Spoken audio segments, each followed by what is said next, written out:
네, 오늘 하나님께서 우리에게 주시는 말씀은 야고보서 5장 13절부터 20절까지 말씀입니다. 야고보서 5장 13절부터 20절까지입니다. 제가 읽겠습니다. 여러분 가운데 고난을 받는 사람이 있습니까? 그런 사람은 기도하십시오. 즐거운 사람이 있습니까? 그런 사람은 찬송하십시오. 여러분 가운데 병든 사람이 있습니까? 그런 사람은 교회의 장로들을 부르십시오. 그리고 장로들은 주님의 이름으로 그에게 기름을 바르고 그를 위하여 기도하여 주십시오. 믿음으로 간절히 드리는 기도는 병든 사람을 낫게 할 것이니 주님께서 그를 일으켜 주실 것입니다. 또 그가 죄를 지은 것이 있으면 용서를 받을 것입니다. 그러므로 여러분은 서로 죄를 고백하고 서로를 위하여 기도하십시오. 그러면 여러분은 낫게 될 것입니다. 의인이 간절히 비는 기도는 큰 효력을 냅니다.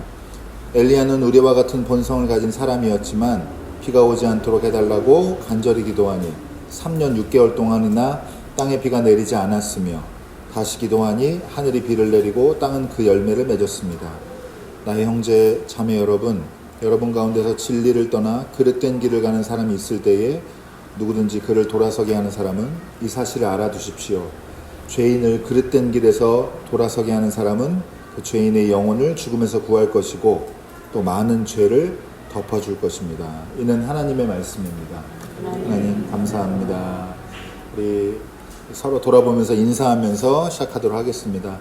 하나님이 사랑하는 것을 사랑하십시오. 인사하겠습니다. 네, 감사합니다.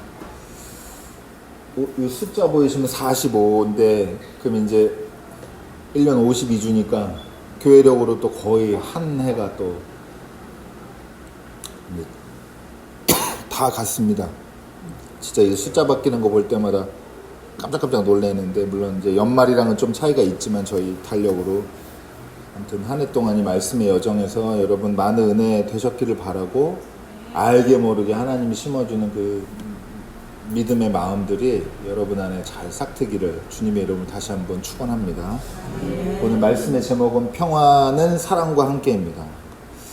제가 이제 지난주에도 함께 말씀 나눴는데 야고보서 오늘 마지막 주거든요. 어쩌면 인간이 죄를 짓기 위해 태어난 존재다 이런 얘기를 했습니다. 우리가 죄 짓는 거 말고는 하는 일이 없기 때문에 그러냐 그런 건 아니고 그만큼 우리가 죄에 약하고 죄를 안 짓기가 쉽지 않고 거의 불가능에 가까울 정도로 진짜 이 죄를 지을 수밖에 없는 존재입니다. 결심을 하고 의지를 다져도 자기 통제하는 게 이게 쉽지가 않고 어떤 면에서 보면 약간 복불복도 있는 것 같아요. 무슨 말이냐면 성향상 좀 예를 들면 차분하거나 유혹에 이렇게 약하지 않거나 좀 실수 덜 하시는 분이 있는 것 같고 저 같은 사람은 조금만 정신 안 차리면 그냥 죄를 아주 그냥 듬뿍듬뿍 제가 진짜 일주일 내내 고민했는데 말씀드릴까 말까. 지난주 말씀 내용 기억나세요? 물론 기억이 안 나죠. 기억이 안 나는 게 다 그게 하나님의 은혜입니다. 그걸 매주 기억하면 못 삽니다, 여러분. 저도 기억이 안 나는데. 제가 심하게 화내지 마시라고. 은혜를 좀 받으셨어요? 네. 제가 지난주에 교회 예배 드리고 가다가 현빈 유빈이 태우고 가다가 싸웠어요. 다른 차량을 운전하시는 운전자분이랑 싸워가지고 잠시 하차해서 대화도 좀 나누고 제가 진짜 얼마나 자괴감이 그러니까 예를 들면 뭐 다른 설교 했을 때면 조금 덜 속상할 텐데 화내시더라도 심하게 화내시면 안 됩니다 이렇게 하고 저도 나 그럴 수 있을 것 같아가지고 가는데 물론 뭐 제 나름대로 상황이 있었지만 근데 제가 이제 그 얘기를 하면서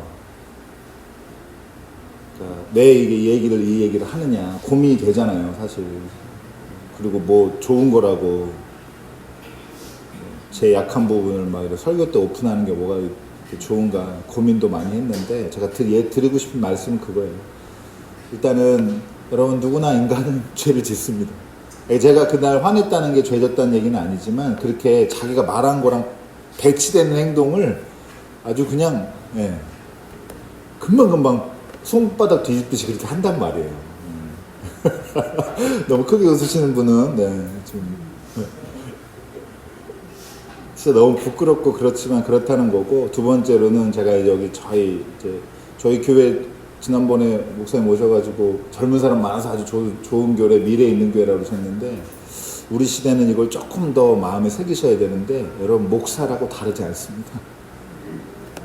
저를 그렇게 보시지도 않겠지만 무슨 약간 좀 뭔가 다른 사람인 것처럼 생각하는 마음 이만큼도 갖지 마시고, 저도 똑같은 인간이고, 이런 말을 대신 전하는 지금 그냥 책무가 있어서 그걸 하는 거지, 사는 데에는 똑같이 부족하고 똑같이 연약하다라는 겁니다. 그래서 여러분, 어떤 면에서는 이렇게 진짜 인간이 어떻게 죄 안 짓고 살 수 있나 이런 생각이 드는 게 사실이에요. 근데 지난주에도 그렇게 말씀드렸지만 합리화해서 결론 내리면 안 됩니다. 그러니까 우리는 그냥 어차피 죄질 꼭 쿨하게 짓자 이렇게 되면 안 되고, 괴로워하시는 게 맞고 수치스러워하는 게 맞고, 그럴 때 우리 힘으로 극복이 안 되더라도 안 되는 게 맞고, 또 우리도 노력해야 되지만, 그럴 때 결국 우리가 하나님의 은혜에 기대고 또 하나님의 용서하심을 소망하는 수밖에는, 회개하는 것 밖에는 우리가 답이 없습니다. 지금 제가 이런 얘기를 왜 했느냐, 오늘 여러분 야고보가 고난과 질병에 대해서 얘기하기 때문입니다. 여러분, 이제 이후에는 오늘 읽었으니까 죄와 죽음까지도 이게 다 연관이 돼서 이 얘기를 하는데요. 고난, 질병, 죄, 죽음, 여러분 안 겪는 인간이 없습니다. 이게 인간이 얼마나 한계가 있는 존재인지, 얼마나 어떤 면에서는 우리 힘으로 할 수 없는 영역이 있는 존재인지, 그거를 보여주는 대표적인 것들이 이런 겁니다. 고난 안 겪는 사람이 어디 있어요? 저도 진짜 애들 많이 키우니까 가끔 그럴 때 있는데, 요새 애들이 말을 잘 듣는 것 같아. 이런 말하면 바로 정말 이게 누가 지켜보다가 저한테 괴롭히려고 그러는 것처럼, 그런 말만 했다 하면은 누가 사고를 치고 어디서 전화가 오고. 반대도 또 있어요. 야, 이렇게 해서 하루만 더 하면 저 진짜 미칠 것 같다 그러면 또 애들이 갑자기 눈빛이 돌아오고 같이 사람처럼 행동하고 이렇게 한단 말이에요. 참 희한해요. 질병 마찬가지입니다. 여러분, 제가 저주하는 게 아니라, 여러분 우리 중에 누구나 언젠가 한 번은 아주 크게 아프고 그리고 죽습니다.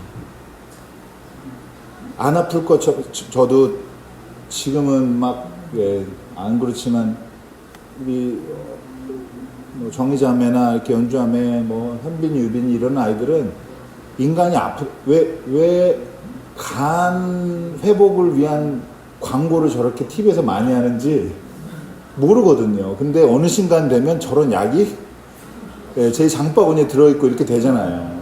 그렇게 된단 말이죠. 인간은 누구나 아프게 됩니다. 그것도 한 번씩은 아주 크게 아프실 거예요. 어쩔 수 없습니다. 인간 육신을 가졌기 때문에. 그리고 결국에는 쇠퇴해져서 늙어가다 죽습니다. 죄를 짓고. 이렇게 여러분, 인간은 한계가 명확한 존재예요. 겪어야 되는 걸 겪지 않고 넘어가는, 비약하는 존재는 없습니다. 자, 그런데 여러분, 여기 고난받는 사람은 기도하고 즐거운 사람은 찬송하다 하라는 얘기가 나와요. 이게 무슨 말이냐 싶은데, 그냥 간단히 얘기하면, 여러분 아플 때 어떻게 하기가 쉬워요? 좌절하고 낙심하고 무너지기가 쉽죠. 신음하고. 여러분 아플 때, 고난받을 때 어떻게 하라고요? 기도하시라고 하는 거예요. 이게 끝이 아니라는 걸, 그 너머를 자꾸 손을 내밀어야 돼요. 그리고 여러분, 기쁨은 어떻게 돼요? 즐거우면 누굴 위해 춤을 추게 됩니까? 누굴 위해 노래하고? 자기를 위해 하게 된단 말이죠. 근데 어떻게 하래요? 찬송하라는 거예요. 하나님을 위해서, 또 우리를 위해서 하나님이 은혜 내려주셨음을 기억하고, 거기에 여러분, 이게 교회의 공동체가, 그리고 여기 이제 바로 이제 야고보가 병든 사람들을 위해서 장로들 불러서 기도하라는 건데, 장로라는 건 직분이 아니에요. 오늘날 장로님들 부르시라는 게 아닙니다. 장로님들 지금 운전하기도 어려워요. 네, 멀리 못 갑니다. 네, 그런 얘기가 아니라 교회 영적인 지도자를 불러서 기도를 부탁하라는 건데, 이것도 무슨 말이냐면 혼자 아프지 말라는 거예요. 옛날에는 다 가정교회였단 말이죠. 큰 규모에도 회당 정도였는데, 여러분 그럴 때 아파서 교회 못 나오면 어떻게 해요? 찾아와 달라고 해서 교회 사람 찾아가서 같이 기도해주고 하라. 이게 핵심인 겁니다. 신앙생활을 혼자 하면 안 됩니다. 우리는 연약하고 죄를 지을 수 있는 존재이기 때문에 내가 어떻게 그걸 극복해야 된다? 그 쉽지 않고, 할 수 있는 게 두 가지가 있는 건데, 우리가 공동체를 꾸려서 함께 그 죄를 극복해 가는 거랑, 그리고 하나님께 의지하고 하나님의 은혜로 극복해 가는 거, 그리고 전체 그걸 하나로 합치면 이제 하나님의 은혜를, 하나님의 지혜를 구하는 거, 이렇게 그냥 하나로 요 답밖에 없는 겁니다. 그리고 오늘 길게 언급은 안 하지만 제가 여러 차례 시간 될 때마다, 기회 될 때마다 말씀드리기 때문에, 여러분 여기에 병든 사람에게 죄랑 연관되는 부분이 있어요. 제가 다시 한번 얘기하지만, 죄를 지어서 병이 생긴다고, 모든 병이 생긴다고 말하면 절대 안 됩니다. 그렇게 인과관계가 있는 거 아니고, 이거는 여러분 우리가 이렇게 쉽게 생각하시면, 성경 읽을 때 이렇게 생각하시면 돼요. 여러분 저희랑 자녀들 세대랑 얘기하다 보면 세대 차이 난다고 그러잖아요. 몇 살 차이인가요? 보통 30살, 뭐 많으면 40살, 요새는 50살도 있습니다. 그렇지만 그렇게 되는데, 그 차이만 돼도 말이 통해요, 안 통해요? 잘 안 통한단 말이에요. 어떤 부분은 잘 모르겠어요. 무슨 말 하는지 생각도 다르고. 근데 여러분 이거 언제 쓰였어요, 이 책? 이건 완전 딴 세상 얘기예요, 사실. 우리가 이해하기가 쉽지가 않습니다. 그런데 성경에서도 명확하게, 여러분 특히 이제 예수님이 요한복음 9장 이렇게 얘기하신 거 기억나시죠? 저 사람 누구 죄 때문에 저렇게 됐냐 물어보니까 제자들이, 이 사람이 죄를 자기가 지은 것도 아니고, 부모가 죄를 지어서 이렇게 된 것도 아니고, 하나님이 하실 일들을 그에게서 나타내시려고 하는 것 뿐이다.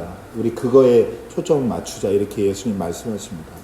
그러니까 여러분 자세히 오늘 더 말씀 다루진 않겠지만, 죄의 결과가 병이 아니다라는 거, 그거 빨리 떨쳐내셔야 돼요.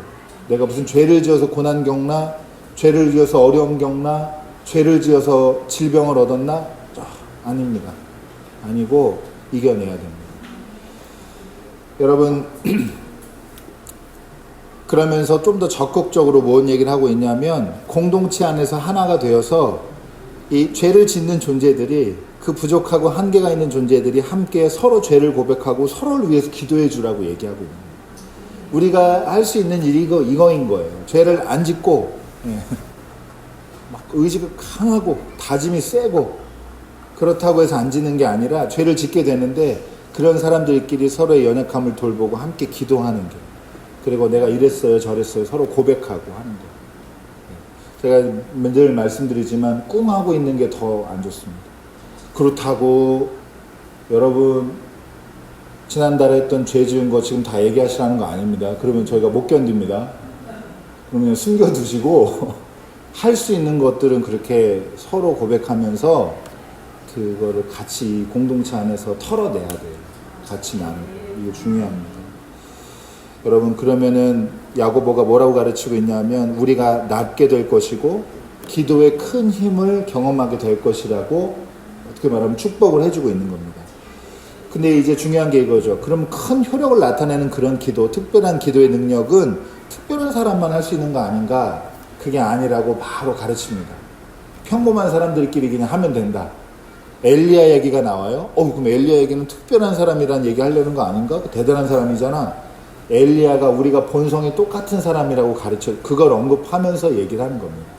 그런데 그 평범한 사람이 3년 6개월 동안 비가 오지 않게 해달라고 기도하니까 비가 안 오고, 다시 기도하니까 비를 내고 열매를 맺었다라고 하는 이 구약의 이 얘기를 전하면서, 사실은 엘리야가 특별한 사람인 게 아니라 뭐가 중요한 거예요? 그 기도를 듣는 분이 하나님이시라는 게 중요한 거예요. 병도 여러분, 병 낫게 하는 기도하는 목사가 따로 있는 게 아니에요. 그런 분들은 진짜 어디 기둥에 묶어두고 좀 몇 대 때리고 좀 해야 되는데,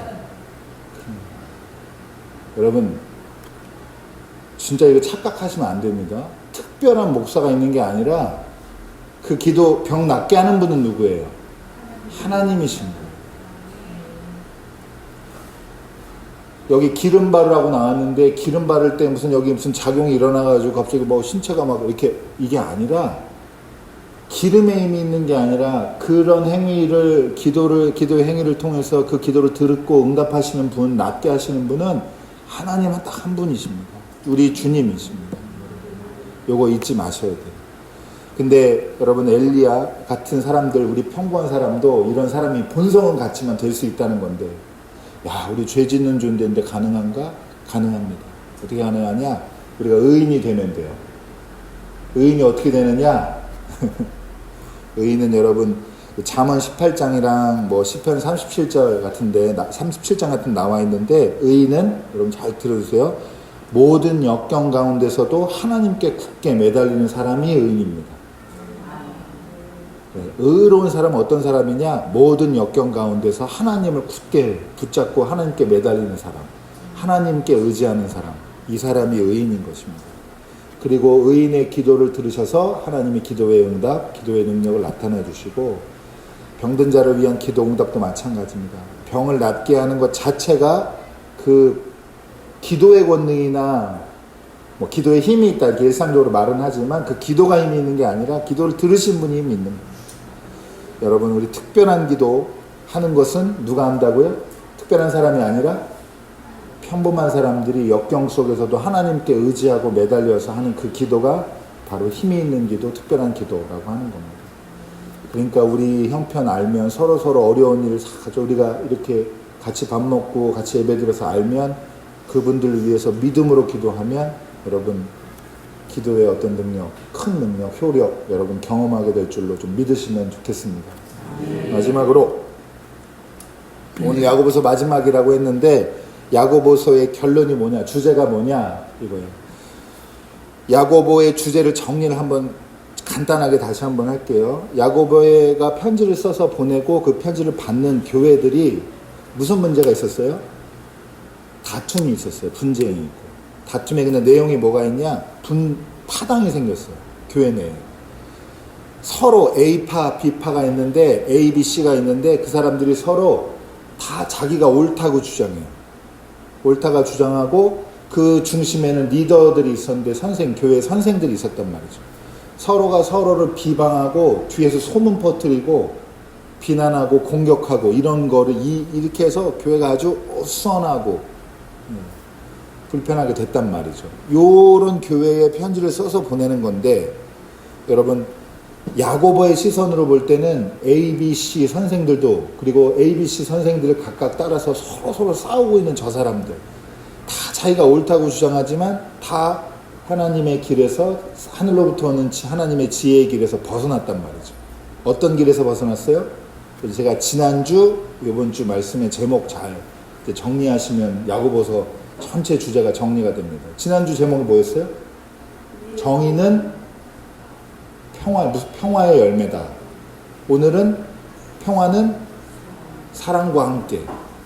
정의의 길, 평화의 길, 사랑의 길에서 어긋났다 이 말이에요. 그러면 이 정의, 옳다고 하는 거, 내가 주장한다고 하는 게 아니라, 옳다고 하는 건 어떻게 획득하는 거냐? 그 사람이 온유하고 평화를 위해서 헌신하는 사람일 때, 그 일에 애쓸 때 나타나는 게 그분이 옳았구나, 저 사람들 주장이 옳았구나 나타나는 거고. 제가 요거 얘기하다가 지난주에 심하게 화내지 말라고 그러는데, 하여튼 네. 자, 두 번째로 오늘은 그럼 평화는 어떻게 마련이 되는 거냐? 평화는 여러분 사랑하는 사람들이 평화를 추구해 가는 겁니다. 사랑과 함께 평화가 시작이 되는 겁니다. 우리 같이 한번 인사 나누겠습니다. 평화는 사랑과 함께 시작합니다.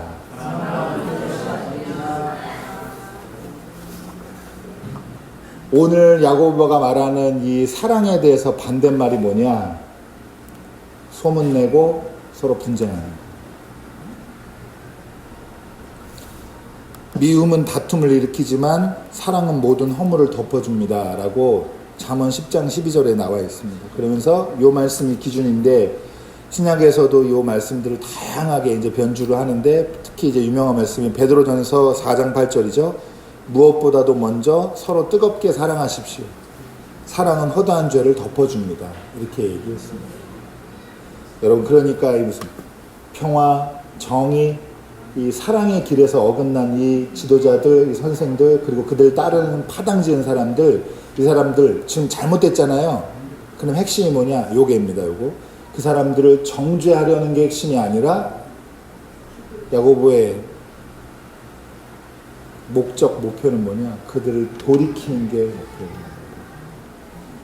여러분, 그래서 제가 밖에서 하는 일은 회복적 정의랑 연관이 있는 거예요. 가해자를 처벌하는 걸 통해서 정의를 경험하는 게 아니라 피해를 회복하고 가해자는 자기 책임을 다하게 하는, 이걸 통해서 정의 경험하자고 하는 건데, 지금 야고보가 이 분쟁을 겪고 있는 교회에 서로 뒤에서 소문내고 소문 퍼뜨리고 미워하고 그런 마음이 아주 다 겉으로 드러나 보이는 그런 교회에 뭘 촉구하고 있는 거냐? 돌이키라고 하는 겁니다. 이게 주제예요. 근데 어떻게 돌이키냐? 여러분, 찾아가서 그 사람을 공동체가 돌이켜내야 된다. 이게 야고보서를 전체 읽었을 때 우리가 딱 한 가지 남는 게 있고, 여러분, 그 사람이 돌이키면 영원한 죽음에서 구원받거든요. 근데 우리가 그런 길로 가는 걸 알면서도, 죽음의 길로 가는 걸 알면서도 내버려둬요. 그러면 우리한테도 책임이 있는 거예요. 잘못된 길로 가고 있으면 그 사람 찾아가서 기도하고 또 서로 기도하고 고백하고 해서 그 사람들을 하나님의 길로 돌아오게끔 이렇게 같이 기도하고 서로 사랑으로 덮어줘야 된다. 이게 오늘 야고보서의 주제입니다. 그래서 쉬운 걸로 그냥 한 주간 실천하게 마지막으로 정리하면, 남의 허물을 들추는 말 한 주만 참아보십시오. 제가 불안한데 제가 또 이렇게 말 이렇게 하면 또 지나가다가 또 누구 욕하게 되는 거 아니에요? 남의 허물 들추는 말 하면 오늘 말씀 함께 기억하셔서 하면 안 되지. 그거 안 해도 아무 일도 안 일어납니다. 복장 터져서 막 어떻게 될 것 같은데 남 욕 안 해도 여러분 세상 잘 돌아갑니다. 내 미움을 남에게 퍼뜨리고 너도 미워해라 확산시키지 마시고, 여러분 이 남을 허물을 들추는 말 속으로 삼키는 연습을 한 주간 저랑 같이, 저도 다시 한번 도전해 보겠습니다. 네, 여러분, 하나님께서 우리에게 바라는 거는 우리 정죄해서 죽이려고 그러는 게 아니라 우리가 돌이키는 겁니다. 그 마음을 가지고 야고보서 읽어보시오. 같이 함께 읽었고, 여러분, 저와 여러분이 평화의 실천으로 하나님께 인정받는 성령 충만한 사람 되기를 주님의 이름으로 축원합니다. 기도하겠습니다.